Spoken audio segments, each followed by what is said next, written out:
রাজধানীর সংসদ ভবন এলাকায় ঝটিকা মিছিল করেছে কার্যক্রম নিষিদ্ধ থাকা আওয়ামী লীগের নেতাকর্মীরা।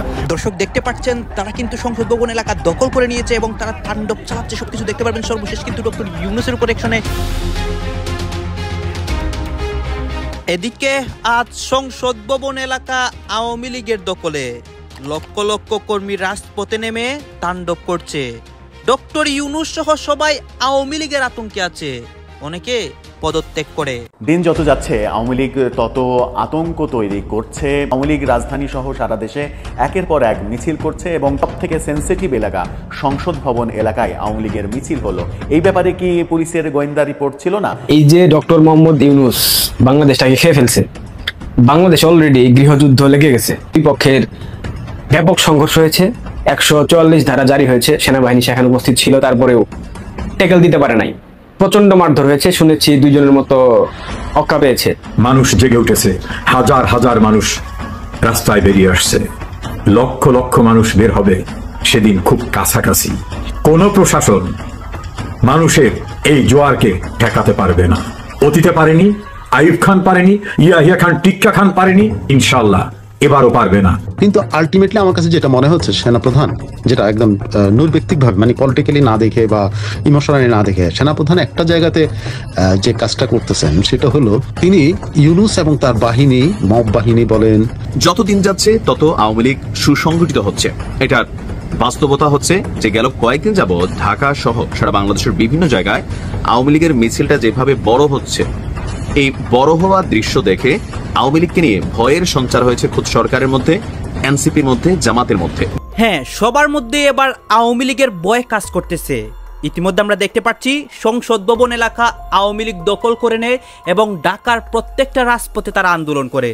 দর্শক শ্রোতা, আপনারা জানেন শেখ হাসিনা ভারতে বসে অনেক পরিকল্পনা করেছিল কিভাবে সে দেশের মধ্যে অস্থিতিশীল পরিবেশ ঘটাবে এবং সেই অস্থিতিশীল পরিবেশ ঘটিয়ে আবারও ক্ষমতায় আসবে। এখন আমরা কি দেখতে পাচ্ছি, তারা অনেকটা সফলতার মুখ দেখেছে এবং দেশের রাজনীতিতে একটা অস্থিতিশীল পরিবেশ হয়েছে। আপনারা সম্পূর্ণ ভিডিও দেখবেন সংসদ ভবন এলাকায় কি কি হচ্ছে এবং এই নিয়ে সারা দেশের মধ্যে যে একটা উত্তেজনা চলছে, সেই উত্তেজনাতে কি কি ঘটতেছে। আসুন আমরা কথা বলাচ্ছি না, আমরা সরাসরি ভিডিওর মূল আলোচনায় চলে যাচ্ছি। রাজধানীর সংসদ ভবন এলাকায় ঝটিকা মিছিল করেছে কার্যক্রম নিষিদ্ধ থাকা আওয়ামী লীগের নেতাকর্মীরা। রোববার দুপুরে মিছিলটি বিজয় সরণি মেট্রো রেল স্টেশনের নিচ থেকে সংসদ ভবনের রাস্তা ধরে খামারবাড়ি গিয়ে শেষ হয়। এ সময় মাদারীপুর জেলার শিবপুর উপজেলার নিষিদ্ধ সংগঠন ছাত্রলীগের সাবেক নেতা সিরাজুল ইসলামকে আটক করে তেজগাঁও থানা পুলিশ। আওয়ামী লীগের মিছিলের বিষয়ে জানতে চাইলে তেজগাঁও থানার ওসি মোহাম্মদ মোবারক হোসেন বলেন, দুপুর 2:45টার দিকে আওয়ামী লীগের একদল নেতাকর্মী বিজয় সরণি মেট্রো রেল স্টেশনের পাশ থেকে মিছিল করে খামারবাড়ির দিকে চলে যায়। তাৎক্ষণিক পুলিশ খবর পেয়ে মাদারীপুরের শিবচরের বাসিন্দা ছাত্রলীগের সাবেক নেতা সিরাজুল ইসলামকে ব্যানার সহ আটক করা হয়। এর আগে শুক্রবার জুমার নামাজের পর তেজগাঁও নাবিস্কো এলাকায়ও ঢাকা মহানগর উত্তর আওয়ামী লীগ ব্যানার নিয়ে মিছিল করে দলের নেতাকর্মীরা। তার আগে 31 আগস্ট ধানমন্ডির 27 নম্বর রোডে রাফা প্লাজা সংলগ্ন রাস্তা থেকে শঙ্করের বাংলাদেশ আই হসপিটালের সামনে সড়ক পর্যন্ত মিছিল করতে দেখা যায় তাদের। এছাড়াও সপ্তাহখানেক আগে গুলিস্তানের বাইতুল মোকাররম মসজিদের দক্ষিণ গেটে আওয়ামী লীগের কয়েকশো নেতাকর্মীকে বিক্ষোভ করতে দেখা যায়। দিন যত যাচ্ছে আওয়ামী লীগ তত আতঙ্ক তৈরি করছে। আইনশৃঙ্খলা রক্ষাকারী বাহিনীর জন্য আতঙ্কজনক পরিস্থিতি তৈরি হচ্ছে এবং সরকারের জন্য সেটা খুবই বিব্রতকর পরিস্থিতির দিকে যাচ্ছে। আওয়ামী লীগ রাজধানী সহ সারা দেশে একের পর এক মিছিল করছে এবং সেই মিছিলের বহর বাড়ছে। পুলিশ দাবি করছে এবং সংবাদ মাধ্যম দাবি করছে আজকে ঢাকা শহরে একটি বড় মিছিল করেছে আওয়ামী লীগ, কিন্তু অসমর্থিত অনেক সূত্র বলছে যে আজকে ঢাকা শহরে একাধিক মিছিল করেছে আওয়ামী লীগ। কিন্তু পুলিশ এই যে বড় এবং সব থেকে সেন্সিটিভ এলাকা সংসদ ভবন এলাকায় আওয়ামী লীগের মিছিল হলো, এই ব্যাপারে কি পুলিশের গোয়েন্দা রিপোর্ট ছিল না? পুলিশের গোয়েন্দা বিভাগ কি এই ব্যাপারে আগে থেকে কোনো ধরনের কোনো খবর পেতে সমর্থ হয়নি? কেন হয়নি সেটা একটা বড় প্রসঙ্গ। সংসদ ভবন এলাকায় যদি আওয়ামী লীগের বড় মিছিল হয় তাহলে নিশ্চিত করে সরকারের সেটা খুবই বিব্রতকর পরিস্থিতিতে পড়ার মতো উপায়। তাহলে কোন দিকে যাচ্ছে পরিস্থিতি? এমনিতেই চতুর্দিকে আওয়ামী জুজুর ভয় নানাভাবে কাজ করছে, তার উপরে রাজধানীতে একের পর এক মিছিল এবং এবার সংসদ ভবন এলাকা টার্গেট করা কি বার্তা দিচ্ছে একটু বোঝার চেষ্টা করব। আইন শৃঙ্খলা রক্ষাকারী বাহিনী কি বলছে, গণমাধ্যম কি বলছে, তাদের ভাষাতে থাকবেন পলিটিক্স টিভি নিয়মিত আয়োজক। বলছিলাম আওয়ামী লীগের মিছিল দিন দিন বাড়ছে, রাজধানীতে ঠেকানো যাচ্ছে না তাদের মিছিল। আজকে সংসদ ভবন এলাকায় একটি বড় মিছিল করেছে এমন তথ্য পাওয়া যাচ্ছে। যাচ্ছে গণমাধ্যমে। অসমর্থিত সুর তো আবার দাবি করছে যে ঢাকা শহরে নাকি আওয়ামী লীগ একাধিক অন্তত 3টি মিছিল বিভিন্ন জায়গায় করেছে আজকেই। সেটা সত্য মিথ্যা তো মানে যাচাই করা সম্ভব নয়। গণমাধ্যম যেটা বলছে সেটাই মূলত খবর, এবং গণমাধ্যম পুলিশের উদ্ধৃতি দিয়ে যেটা বলবে সেটাই মূলত গ্রহণযোগ্য খবর। বাকি সব হচ্ছে যতক্ষণ পর্যন্ত বিশ্বস্ত সূত্র স্বীকার না করছে ততক্ষণ পর্যন্ত সেটা প্রোপাগান্ডা হিসেবেই আমরা দেখব, কারণ আমাদের প্ল্যাটফর্ম থেকে কোনো ধরনের কোনো প্রোপাগান্ডা আমরা প্রচার করতে চাই না। সংসদ ভবন এলাকায় কি হলো? যুগান্তর যারা জুলাই অভ্যুত্থানে সব থেকে বেশি যে গণমাধ্যমগুলো ভূমিকা রেখেছিল ছাত্র জনতার পক্ষে, তার মধ্যে যুগান্তর এবং যমুনা টেলিভিশন অন্যতম। এই যুগান্তর ইদানিং দেখা যাচ্ছে যে আওয়ামী লীগের মিছিল বিষয়ে বিভিন্ন ছবি সহ, মিছিলের ছবি সহ বিভিন্ন সময় তারা নিউজ করছে। এর আগে একদিন আগে যখন আমরা দেখলাম যে তেজগাঁ এলাকাতে দুইটি মিছিল হলো, সকালে একটা, জুম্মার নামাজের পরে একটা, সেই মিছিলের ছবি সহ যুগান্তর নিউজ করেছে। আজকে অবশ্য তারা ছবি দিতে পারেনি, কিন্তু ফেসবুকে ভিডিও ঘুরে বেড়াচ্ছে এই মিছিলটার। সংসদ ভবন এলাকায় যে মিছিলটা হয়েছে সেই মিছিলের মানে ভিডিওগুলো সামাজিক যোগাযোগ মাধ্যমে ভাইরাল হয়েছে। যুগান্তর যেটা বলছে সেটা হচ্ছে যে তাদের শিরোনামটা এমন: সংসদ ভবন এলাকায় আওয়ামী লীগের মিছিল, ছাত্রলীগ নেতা আটক। অর্থাৎ একজনকে আটক করতে সমর্থ হয়েছে পুলিশ। তার হাতে ব্যানার ছিল এমনটা পুলিশ জানিয়েছে, তবে মিছিল চলা অবস্থায় পুলিশ কোনো ধরনের প্রতিরোধ করতে পারেনি। মজার ব্যাপার হচ্ছে যে জায়গা থেকে পুলিশ মানে মিছিল শুরু হয়েছে এবং যে জায়গায় শেষ হয়েছে বলা হচ্ছে যে বিজয়নগর মানে বিজয় সরণিতে মিছিল হয়েছে, মিছিল শুরু হয়েছে বিজয় সরণি থেকে খামারবাড়ি পর্যন্ত। আওয়ামী লীগের নেতাকর্মীদের জন্য একটা বিশেষ জরুরি বার্তা, ভিডিওটা শেয়ার করবেন যারা আওয়ামী লীগের রাজনীতির সাথে এই মুহূর্তে সম্পৃক্ত আছেন এবং দলীয় প্রধানের নির্দেশনা অনুযায়ী আপনারা যারা মাঠে নামতে যাচ্ছেন বা মাঠে নামছেন। যত দিন যাচ্ছে তত আওয়ামী লীগ সুসংগঠিত হচ্ছে।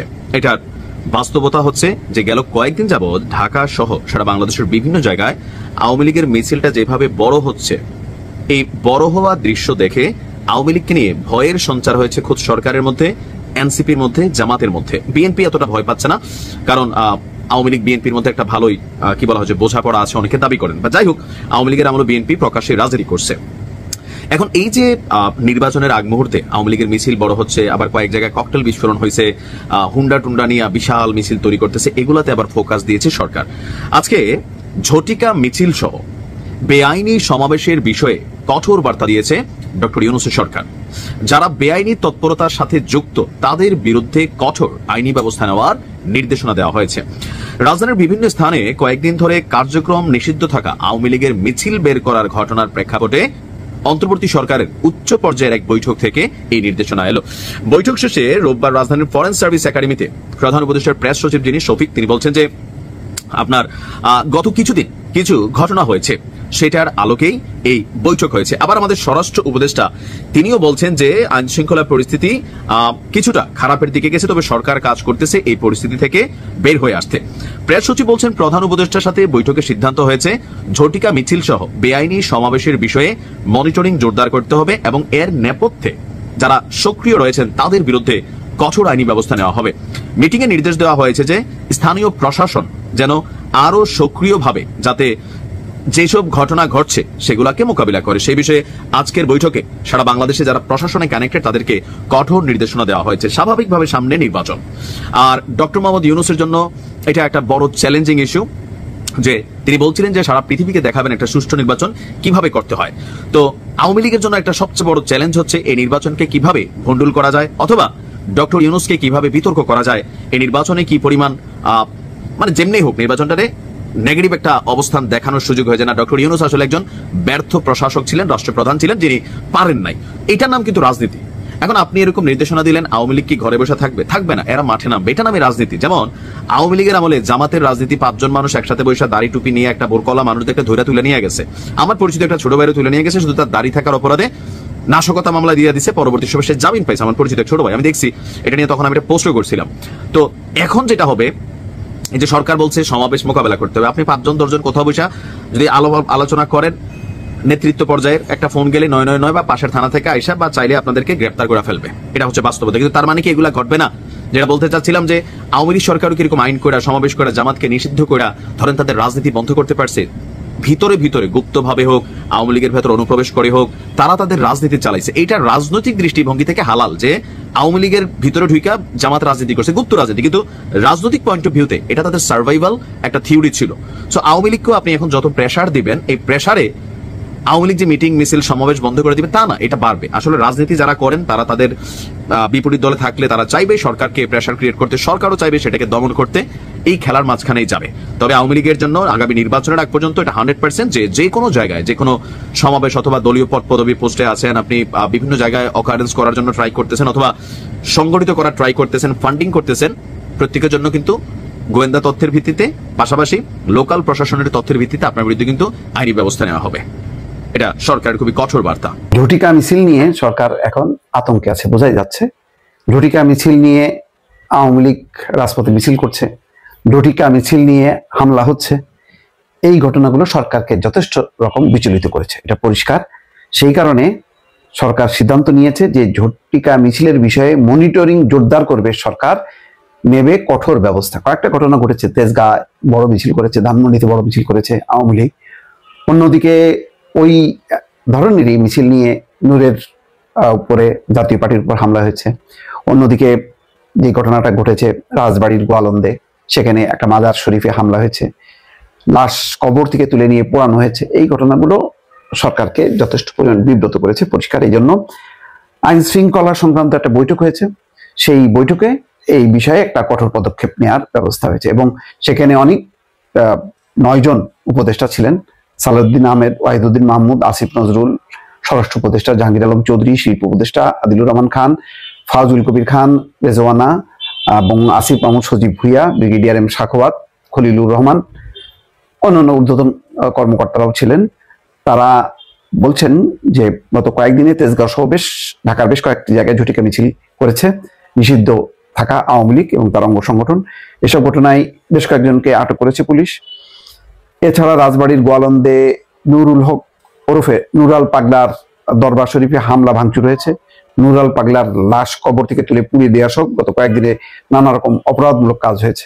সেই কারণে শফিকুল আলম প্রেস সেক্রেটারি প্রেসকে জানাচ্ছেন, বৈঠকে সিদ্ধান্ত হয়েছে যে ঝটিকা মিছিল সহ বেআইনি সমাবেশের বিষয়ে মনিটরিং জোরদার করতে হবে। এর নেপথ্যে যারা সক্রিয় রয়েছেন তাদের বিরুদ্ধে কঠোর আইনি ব্যবস্থা নেওয়া হবে। প্রেস সচিব বলছেন, বৈঠকে আলোচনা হয়েছে, ফ্যাসিবাদী শক্তি যখন দেখছে যে দেশ নির্বাচনের দিকে এগিয়ে যাচ্ছে এবং জুলাই হত্যার সঙ্গে জড়িত ব্যক্তিদের বিচার দ্রুতই এগোচ্ছে, তখন তারা বেপরোয়া হয়ে উঠছে। এর ফলে তারা দেশে শান্তি বিনষ্ট করার জন্য, গণতান্ত্রিক অগ্রযাত্রাকে ব্যাহত করার জন্য সর্বাত্মক শক্তি নিয়ে মাঠে নেমেছে। এটা এখন শুধু আইন শৃঙ্খলা পরিস্থিতি নয়, এটা একটা জাতীয় নিরাপত্তা ইস্যু হয়ে দাঁড়িয়েছে। বৈঠকে বলা হয়, দেশের সার্বিক নিরাপত্তার স্বার্থে ন্যূনতম ছাড় দেওয়া হবে না। এবং শফিকুল ইসলাম এটাও বলছেন, যে কোনো পরিস্থিতিতে ফেব্রুয়ারিতে নির্বাচন হবে। বাংলাদেশে গৃহযুদ্ধ লেগে গেছে। বাংলাদেশের সার্বিক প্রেক্ষাপট পরিস্থিতি বিবেচনা করলে সেটা সবাই বুঝে যাবেন যে বাংলাদেশে গৃহযুদ্ধ শুরু হয়ে গেছে এবং এই যুদ্ধের সমাপ্ত আদৌ কবে হবে, কিভাবে হবে আমি জানি না। আমি যথেষ্ট উদ্বিগ্ন, শঙ্কিত, কারণ এই তথাকথিত একটা গোষ্ঠীর কারণে বাংলাদেশের সাধারণ খেটে খাওয়া মানুষের জীবন ভয়ঙ্কর দুর্বিষহ অবস্থার মধ্য দিয়ে অতিবাহিত হচ্ছে। সার্জিস আলম, জমিদারের নাতি, ফকিন্নির বাচ্চা, সে কিন্তু ছাত্রলীগের নেতা ছিল। যদি বাংলাদেশে সকল ফ্যাসিস্টের বিচার হয়, সকল ফ্যাসিজমের কবর রচনা করা হয়, তাহলে সার্জিস এবং হাসনাতের কেন বিচার হবে না? সাবেক ছাত্রলীগ কিংবা সাবেক আওয়ামী লীগ, উদাহরণস্বরূপ লতিফ সিদ্দিকী 2014 সালে তাকে দল থেকে বহিষ্কার করা হয়েছে। তিনি একজন মুক্তিযোদ্ধা এবং তিনি সেই জুলাই জঙ্গি অভ্যুত্থানে নেতৃত্ব দিয়েছেন, সামনের সারিতে ছিলেন, ছাত্রদের পাশে ছিলেন, বিবৃতি দিয়েছেন। সেই একাধিক ভিডিও ফুটেজ আমরা দেখেছি। যদি লতিফ সিদ্দিকীকে গ্রেফতার করা হয়, যদি শুধুমাত্র আওয়ামী লীগের সমর্থক হওয়ার জন্য গ্রেফতার করা হয়, তাহলে সার্জিস এবং হাসনাতকে কেন গ্রেফতার করা হবে না? সার্জিস, হাসনাত কি মক্কার খেজুর? তারা যে এই মুহূর্তে আওয়ামী লীগের হয়ে ডাবল গেমিং করতেছে না, এটাকে নিশ্চয়তা দেবে? আমি কথার প্রসঙ্গে ধরে নিচ্ছি, তারা যে আওয়ামীপন্থী হয়ে সুচ হয়ে ঢুকে খাল কাটবে না, তার নিশ্চয়তা খেয়ে দেবে। তাহলে সার্জিস এবং হাসনাতের বিচার হওয়া উচিত। সার্জিসের একটা বক্তব্য শুনেন। আরে আওয়ামী লীগের একটা নেতা এই চুরি, বাটপারি, সন্ত্রাসী, চাঁদাবাজি, খুনি, এটা ছাড়া কে নেতা হয়েছে? ভালো নেতা, খারাপ নেতার কিছু নাই। এই রিফাইন্ড আওয়ামী লীগের যে গল্প, এই আওয়ামী লীগের দোসর, আওয়ামী লীগের চামচা, জাতীয় পার্টির কো চেয়ারম্যান দিতেছে, এই রিফাইন্ড আওয়ামী লীগের আইডিয়া হইতেছে ভারতের দেয়া আইডিয়া। আওয়ামী লীগের চুরি বাটপারি চিন্তাই ছাড়া কেউ নেতা হইতে পারে না। তুই নিজেও তো ছাত্রলীগের কেন্দ্রীয় নেতা ছিলি, তুইও তো তাহলে চুরি বাটপারি চিন্তাই করেছিস, তোর তো তাহলে বিচার হওয়া উচিত। এই যে রিফাইন্ড আওয়ামী লীগের একটা গল্প শোনানো হয়, বাংলাদেশ আওয়ামী লীগকে রিফাইন করতে হবে। আওয়ামী লীগের একটা দল, এদের মধ্যে দুর্বৃত্ত ছিল, রাজনৈতিকভাবে দুর্বৃত্তায়ন করেছে, অর্থ পাচার করেছে, একাধিক শ্রেণী ছিল। তাদেরকে সরিয়ে দেওয়া মানে কি আওয়ামী লীগ রিফাইন্ড আওয়ামী লীগ করা? রিফাইন্ড আওয়ামী লীগের ডেফিনেশনটা কি? বিরক্ত লাগে এদেরকে নিয়ে কথা বলতে। ফকিনির ফুত যতই ওরাউরি করছ না কেন, তোদেরকে পৃথিবীর কোনো শক্তি বাঁচাইতে পারবে না। আরেক ফকিনির বাচ্চা সে বলতেছে রাজনৈতিক দলের কর্মসূচিকে নাকি মব বলা যাবে না, মানে গণ অধিকার পরিষদ জাতীয় পার্টির কার্যালয় পুড়িয়ে দিয়েছে, সেটা নাকি মব না, সেটা নাকি রাজনৈতিক কর্মসূচি। এবং এই মবের বিরুদ্ধে কথা বললে আজকে জামাত, কালকে বিএনপি, পরশু এনসিপি, তারাও তাদের কর্মকাণ্ডকে নাকি মব বলা হবে। রাজনৈতিক দলের কর্মসূচিকে মব বলতে পারে না, এটা আমি এর আগেও বলেছি যে গণ অধিকার পরিষদের তারা একটা নিবন্ধিত রাজনৈতিক দল, তাদের কর্মসূচিকে যদি আপনি মব বলেন, কালকে বিএনপি, জামাত কিংবা এনসিপির কর্মসূচিকেও অন্য কেউ মব বলা শুরু করবে। মানে চিন্তা করা যায়, এদের ব্যাখ্যাগুলো চিন্তা করেন। রিফাইন্ড আওয়ামী লীগের সাবেক বর্তমান যা আছে সবাই দুর্নীতি করছে। তৃণমূলের একটা জয় বাংলা স্লোগান দেওয়া কর্মী দুর্নীতি করছে ওদের কথা অনুযায়ী। আর মবের যে ব্যাখ্যা দিয়েছে তার মানে মবকে তারা স্বীকৃতি দিয়েছে। যেহেতু বাংলাদেশের সেনাবাহিনী মবকে স্বীকৃতি দিয়েছে, সেই ক্ষেত্রে এই ফকিনের বাচ্চা, টুকাইয়ের বাচ্চারা স্বীকৃতি দিলেই। দর্শক আপনারা তো দেখলেন এখানে কি কথা হচ্ছে। অনেকে কিন্তু অনেক কথা বলতেছে, অনেকে আলোচনা করতেছে, অনেকে সমালোচনা করতেছে দেশের বিভিন্ন অবস্থা এবং পরিস্থিতি নিয়ে। বিশেষ করে বর্তমান দেশের রাজনৈতিক প্রেক্ষাপট নিয়ে কথা হয়, আরও অনেক বিষয় নিয়ে সবাই আলোচনা সমালোচনা করে। দর্শক শ্রোতা, এই বিষয়গুলো নিয়ে এখানে যে আলোচনা সমালোচনা হচ্ছে বা আওয়ামী লীগের বিভিন্ন জটিকা মিছিল, তাদের বিভিন্ন পরিকল্পনা যে তারা বাস্তব করতেছে, এইগুলো নিয়ে আপনাদের মন্তব্য কি? আপনাদের মন্তব্যটা অবশ্যই আপনারা আমাদের কমেন্ট বক্সে লিখে যাবেন। আর হ্যাঁ, তখন আপনাদেরকে আমরা যা কিছু দেখিয়েছি সবকিছু আমরা সোশ্যাল মিডিয়া থেকে সংগ্রহ করেছি। এখানে আমাদের নিজস্ব কোনো মন্তব্য নেই বা নিজস্ব কোনো সিদ্ধান্ত নেই। সর্বশেষ আপনাদের কাছে আমাদের একটা রিকোয়েস্ট থাকবে, আপনারা আমাদের চ্যানেলে নতুন দর্শক হয়ে থাকলে চ্যানেলটি সাবস্ক্রাইব করবেন এবং পাশে থাকা বেল বাটনটি বাজাবেন যাতে করে নেক্সট ভিডিওটা সবার আগে আপনাদের কাছে পৌঁছায়। ধন্যবাদ।